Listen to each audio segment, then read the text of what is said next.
Hello. Today I am going to show you how to clear the cache in the different versions of Epicor.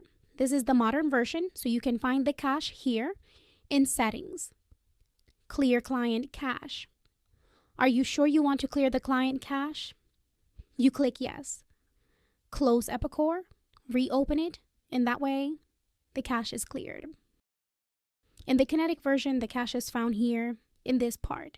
You go to Settings and you select Clear Client Cache and click Yes. And that's it. Thank you for watching this quick tutorial. Like and subscribe for more content like this. See you in the next one.